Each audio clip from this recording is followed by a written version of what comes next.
My dear students, the next line is she let no morsel from her lip fall. So my dear student, let me tell you that let is written in Old English, while we can say that it is equivalent to let with the spelling of L-E-T, while lips is also written in Old English, while its spellings are L-I-P-S, and her again is written her is written in Old English, while it is H-E-R, her.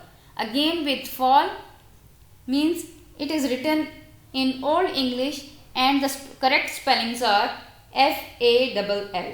So she let no morsel, so we can say that no bread to fall from her lips. So my dear students, she knows the etiquettes or manners how to eat.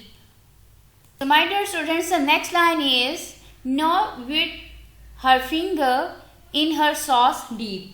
So students, let me tell you here the no or ni is equivalent to nor, N-O-R, while wet is written in Old English and its correct spellings are W-E-T, wet in modern English.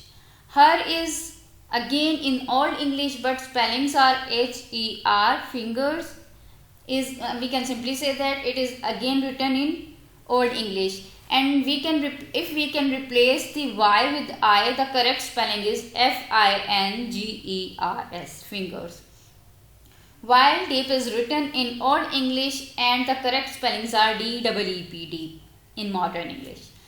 And we can say that, and she did not even, we can say that even her fingers were not deep in her sauce, in her gravy that she had, we can say that. So this is something that indicate of her manners instead of concentrating on her duties, that she is supposed to do so. She is concerned with her. The first reference we had in her name, as her name was elegant, means her name was, and we can say that the name Eglantine was very fashionable. Secondly, we came to know about the language that she spoke, French language, and it was not standard French. It is one of the dialect of French language which was not fit for the service of the church. Now we come to know about her manner, her etiquette, her eating manners, that how she is eating, and she ate in such a manner as if she was a princess. So my dear students, well could she carry a morsel and well kept, and that no drop fell upon her breast. In courtesy was set full much her list. So my dear students, let me tell you here, carries and could are written in Old English and spellings are C-O-U-L-D and C-A-R-R-Y, carry. So fill is equivalent to fell, F-E-L-L. So it's about her manners of eating, that she could handle a morsel carefully that no drop even fell upon her breast, and we can say that courtesy was her particular delight. So my dear students, the next lines are she was so charitable and so piteous. She would weep if that she saw a mouse caught in a trap, if it were deed or bleed. So small horns. So let me tell you that students, here Chaucer brings a humor. He discusses her, we can say this, her conscience, her values. He said that the prioress is so charitable, she is so concerned with the pities and with the sorrows that she would weep if she saw a mouse and it was caught in a trap. If it was dead or bleeding, she would start crying, she would start weeping for that mouse, and we can say that he brings the humor that this is her conscience. These are her moral values, that instead of her duties, helpful or pitiful for the people, she is not concerned for that. She is not concerned with the human being. Of small horn, we can simply say that of small horns had she, that we can say she feed them with roasted flesh or milk and vessel breed. So my dear students, let me tell you, the small horns refers to small dogs or small horns. Head is written in Old English and its spellings are HAD. Feed refers to fed. That she had some small horns or dogs, that she was having them and she fed them with roasted flesh or meat and milk and vessel bread, which means a quality bread or sort of cake that is made up of fine flour. So simply is that instead of courteous to the people and feeling sorry for their sorrow and pity, instead of helping them, she was involved in such kind of activities.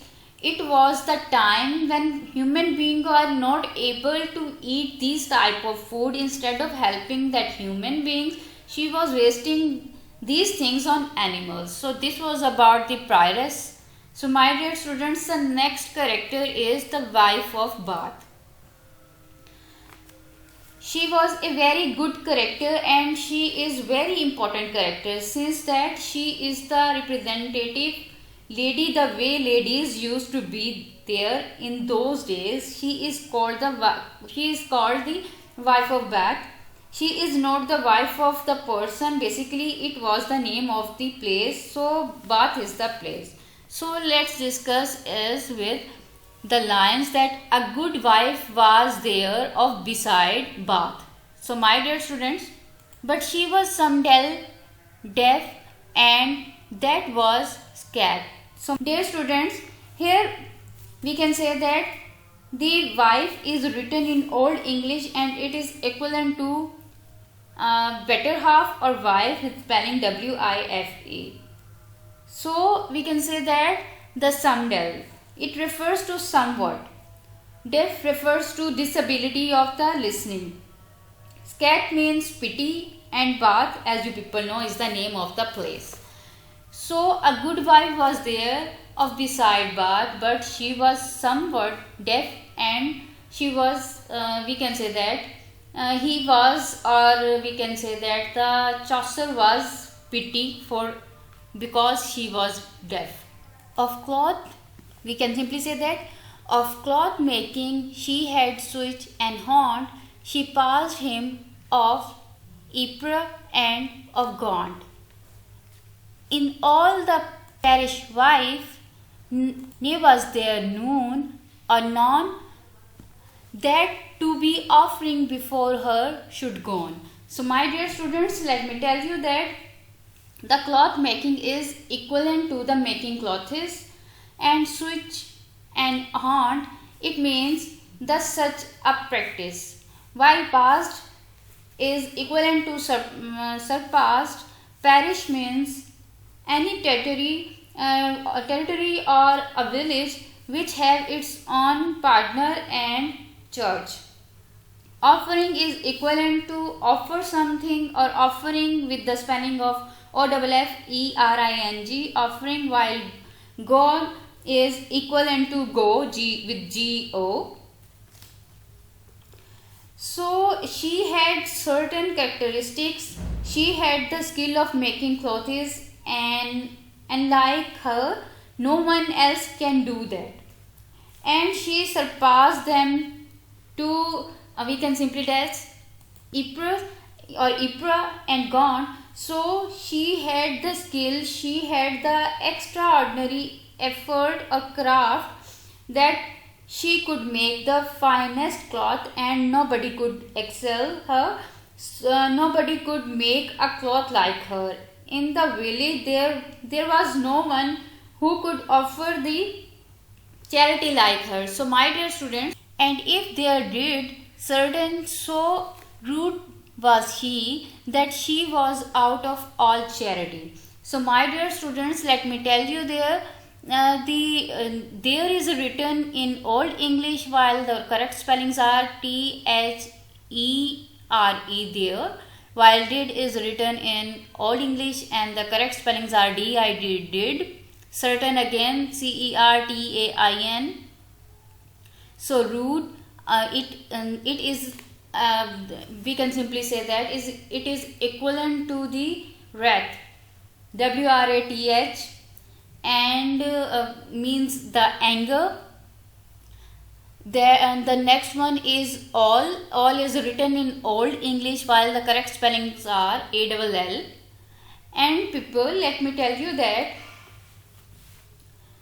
means they if anybody do this, she became anger on that person, like she was completely out of patience.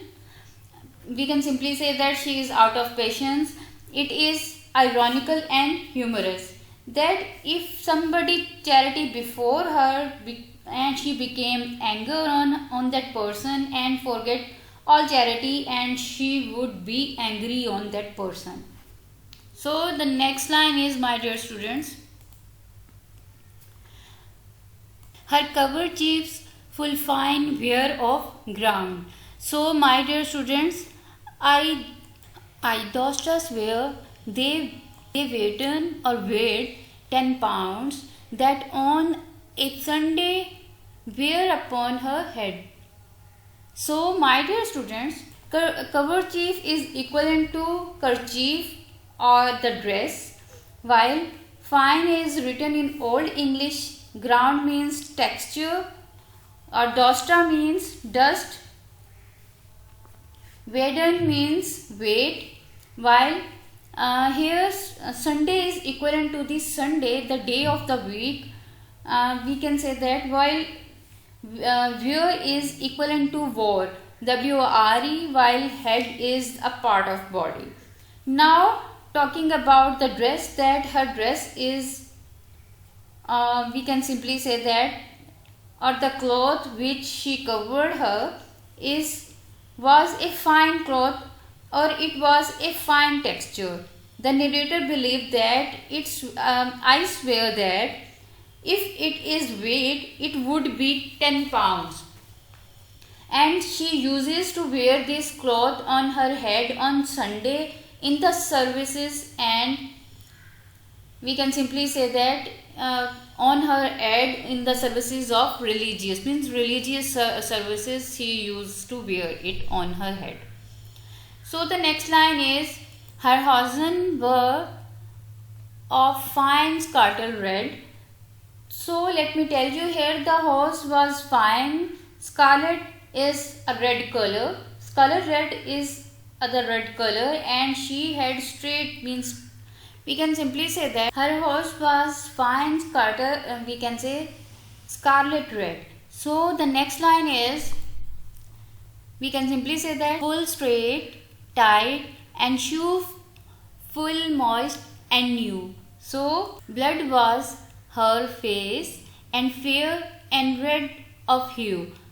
So she was a worthy woman all her life. So let me tell you that here the writer we can say that the Chaucer, the poet, says that here the horse was fine scarlet red, and she had straight or tight shoes, and they were very soft and new.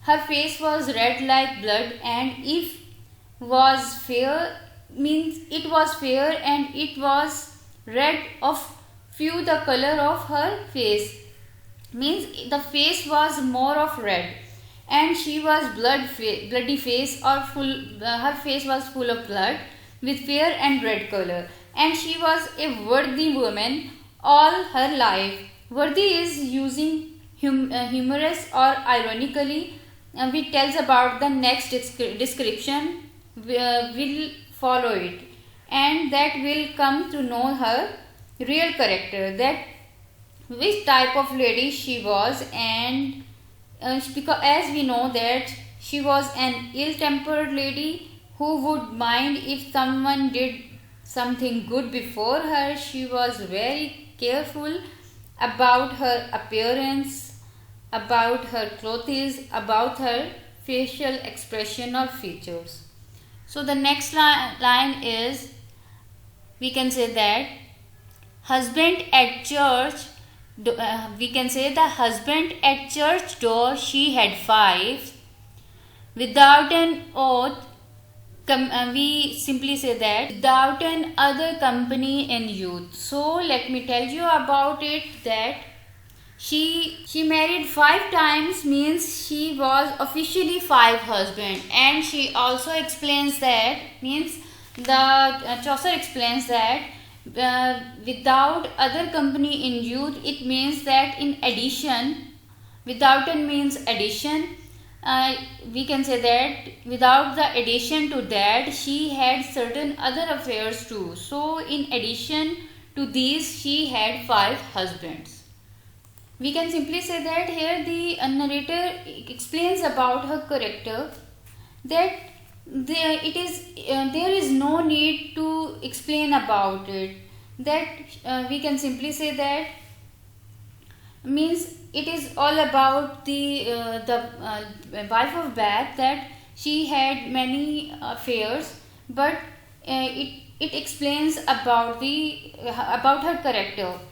So here we can simply, the narrator says, at this moment there is no need to discuss these things. And she says that she visited many times Jerusalem, she had passed many strange streams, she visited Rome, she visited Berlin, she visited Galatia, and we can simply say that she loved to wandering by the way, and she loved to visit different shrine and places, or she visited many, we can say that she visited many strange places and streams. The next line is, "Gad toothed was she, soothly for to say." So we can say that when she was young, it was assumed that due to the gap between her teeth, she will visit the different places and a lot of places. So the next is, "Upon an ambler easy she sat." We can say that the yambled well, and on her head and had. So let me tell you that she would sit on a horse and walk very smoothly. So the line is, "Yambled well, and on her head and had, as broad as is a brockler or a tag." So the tag, a foot mantle about her hips large, and on her feet a pair of spur sharp. In fellowship well could she laugh and carp. Of remedy of love she knew perchance, for she could of that art the old dance. So my dear students, buckler or a trap is a small shield. So foot mantle is a kind of skirt, outer skirt that she was wearing on her hip, and hip is equivalent to hip with the spelling of HIPS. So she was having a pair of sharp spur, while carp means jokes, talk in the company of pilgrims. She knew how to move with people, how to talk with them, and how to joke with them, and how to laugh. So she is the kind of lady who knew how to do all that, how to sit in the company, how to laugh, how to talk, how to behave. We can say that she was not a shy lady at all. And all here is the remedy of love described about the name of the book, that she had read all it, means she had read this book, and she also claims that she knew everything before this book. She knew the ancient game of making love. She had the skill of playing that games. So my dear students, this was about the character of wife of Bath. So today we have discussed about the three characters: the squire, the prioress, and wife of Bath. This is all about the today's lecture. Thank you so much. Allah Hafiz.